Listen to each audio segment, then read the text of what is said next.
Friends, welcome back to our study with smart friend. Friends, आज की इस video में मैं लेके आई हूँ क्विक रिवीजन बुक, जो कि है आपको आज हम लोग पढ़ेंगे पर्यावरण एवं पारिस्थितिकी। तो चलिए एक ही वीडियो में पूरी कंप्लीट कर लेते हैं। फ्रेंड्स, अगर वीडियो आप लोग को पसंद आती है तो प्लीज़ शेयर कीजिए, लाइक कीजिए, सब्सक्राइब कीजिए। तो चलिए शुरू करते हैं। पर्यावरण पृथ्वी पर पाए जाने वाले भूमि, जल, वायु, पेड़ पौधे एवं जीव जंतुओं का समूह जो हमारे चारों ओर हैं कहलाती हैं क्या? ये कहलाती हैं पर्यावरण।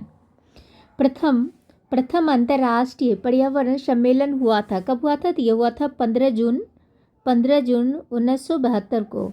कहाँ पे हुआ था? तो ये हुआ था आपको स्टॉकहोम में। विश्व पर्यावरण दिवस 5 जून को। ओजोन परत के संरक्षण से संबंधित मॉन्ट्रियल सम्मेलन हुआ था। कब हुआ था? तो ये हुआ था आपको 16 सितंबर 1987 को।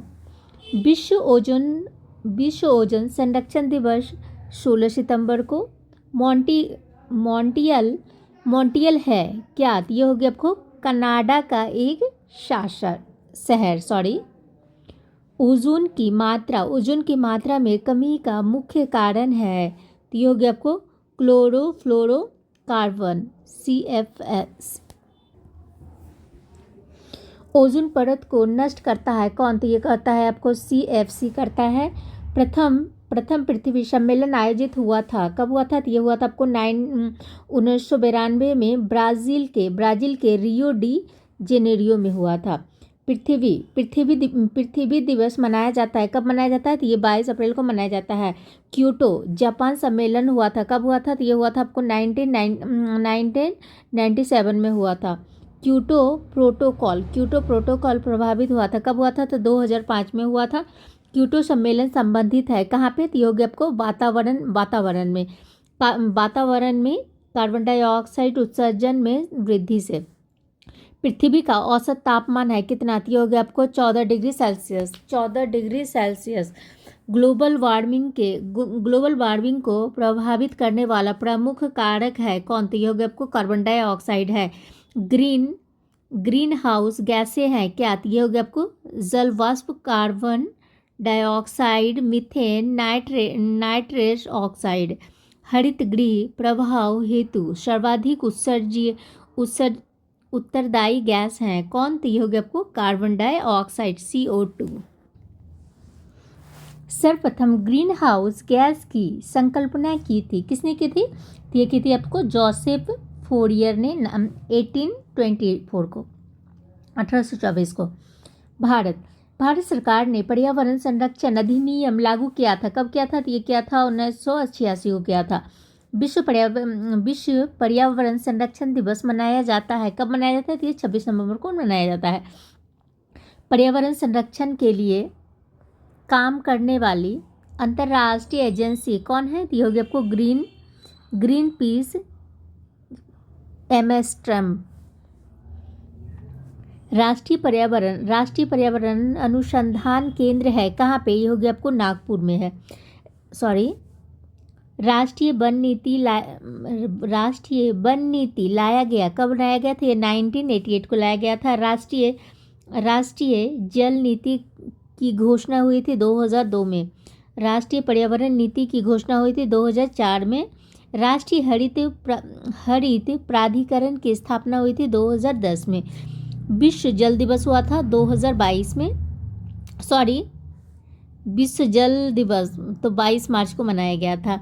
रेड डाटा बुक संबंधित है किससे? से? ये हो गया आपको विलुप्त या संकटग्रस्त जीवों से।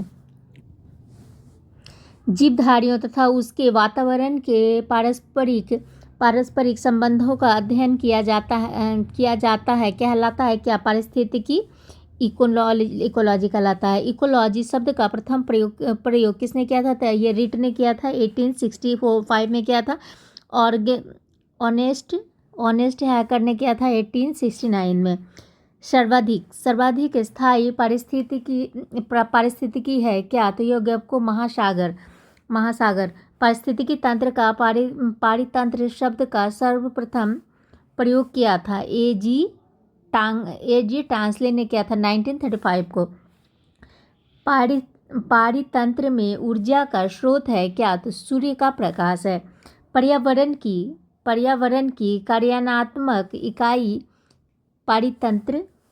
पारितंत्र पारिस्थितिकी तंत्र दो घटकों का बना होता है, जैविक घटक एवं अजैविक घटक। जैविक घटक को 3 भागों में विभक्त किया गया है, आपको उत्पादक और उपभोक्ता अपघटक। उत्पादक के द्वारा उत्पादित खाद्य पदार्थों का उपयोग करने वाले घटक कहलाते हैं, आपको उपभोक्ता कहलाते हैं। उपभोक्ता 3 प्रकार के होते हैं, प्राथमिक, द्वितीय और तृतीय उपभोक्ता। वे जीव जो हरे पौधों को खाते हैं कहलाते हैं, क्या कहलाते हैं? तो वो प्राथमिक उपभोक्ता कहलाते हैं, जैसे बकरी, गाय, भैंस। वे जीव जो हरे पौधों को खाते हैं कहलाते हैं, आपको उपभोक्ता कहलाते हैं, जैसे बकरी, गाय, भैंस। प्राथमिक उपभोक्ता को भोजन के रूप में प्रयुक्त करने वाले जीव कहलाते हैं, आपको द्वितीयक उपभोक्ता। द्वितीयक उपभोक्ता में आ जाता है आपको भेड़िया, मोर और लोमड़ी। तृतीयक उपभोक्ता को भोजन के रूप में इस्तेमाल करने वाले जीव कहलाते हैं, आपको तृतीयक उपभोक्ता। बाघ, शेर और चीता हो गया ये। जैविक घटक को दो भागों में विभक्त किया गया है, तो ये हो गया आपको कार्बनिक एवं अकार्बनिक। कार्बनिक अजैव घटक है कौन? तो ये हो गया आपको कार्बोहाइड्रेट और प्रोटीन एवं वसा। कार्बनिक अजैविक घटक हैं मृदा, जल, वायु, खनिज। अपघटक होते हैं कार्बन एवं जीवाणु। सफाई कर्मचारी हैं कौन? तो ये हो गया आपको अपघटक। खाद्य श्रृंखला बनती है उत्पादकों को। उपभोक्ता एवं अपघटक से मिलकर खाद्य श्रृंखला में प्राथमिक एवं द्वितीयक उपभोक्ता कौन है? तो ये हो गया आपको मानव। किसी पारितंत्र के विभिन्न ऊर्जा स्तरों की कार्यात्मक भूमिका की तुलना करने हेतु प्रदर्शन किया जाता है किस चीज़ का? ऊर्जा पिरामिड का। ऊर्जा पिरामिड सदैव होता है सीधा। पारिस्थितिकी विज्ञान केंद्र है किस चीज़ का? तो ये हो गया आपको बेंगलुरु में। वायु, जल या भूमि में अनचाहे परिवर्तन जो मनुष्य एवं जीवधारियों के लिए हानिकारक होता है कहलाता है, आपको प्रदूषण कहलाता है। जैव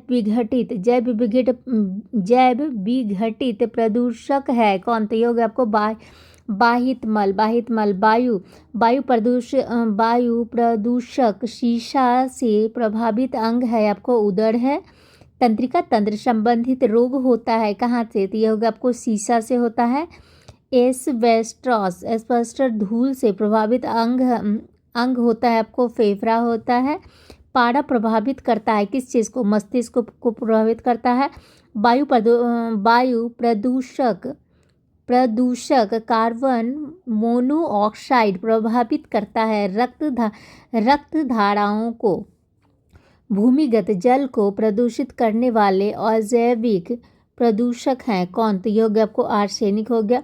मनुष्य में रक्त दाब बढ़ाकर दिल संबंधित रोग उत्पन्न करता है कौन? तो ये हो गया आपको वायु प्रदूषण, कैडमियम। ब्राउन एयर शब्द का प्रयोग किया जाता है प्रकाश रासायनिक धुआं के लिए। पीएम तथा एचसीएम संबंधित है, प्रदूषण से संबंधित है। पीएम का तात्पर्य पर्टिकुलर मैटर और एसपीएम का मतलब सस्पेंड पर्टिकुलर मैटर।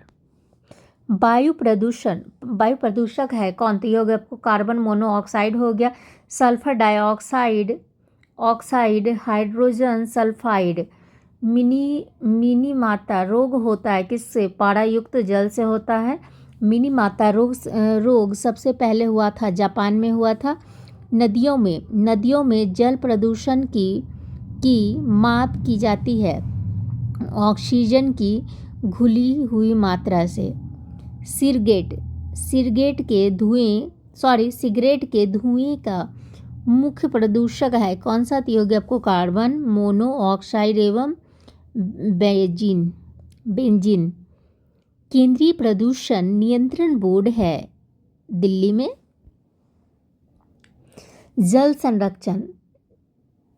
संरक्षण एवं प्रदूषण नियंत्रण अधिनियम कब बना था? तो ये बना था आपको 1974 में। वाहनों से निकलने वाले धुओं में पाया जाता है क्या? तो कार्बन मोनोऑक्साइड एवं सीसा पाया जाता है। कारखाने से निकलने वाले धुआं में मुख्य रूप से पाया जाता है कार्बन डाइऑक्साइड। अम्ल वर्षा मिश्रण है किस चीज़ का? सल्फर डाइऑक्साइड का। सल्फर डाइऑक्साइड SCO एवं नाइट्रोजन ऑक्साइड NO का। DDT होता है क्या? तो अजैव अपघटनीय प्रदूषक होता है। संगमरमर से निर्मित ऐतिहासिक इमारतों को हानि पहुंचाता है सल्फर डाइऑक्साइड।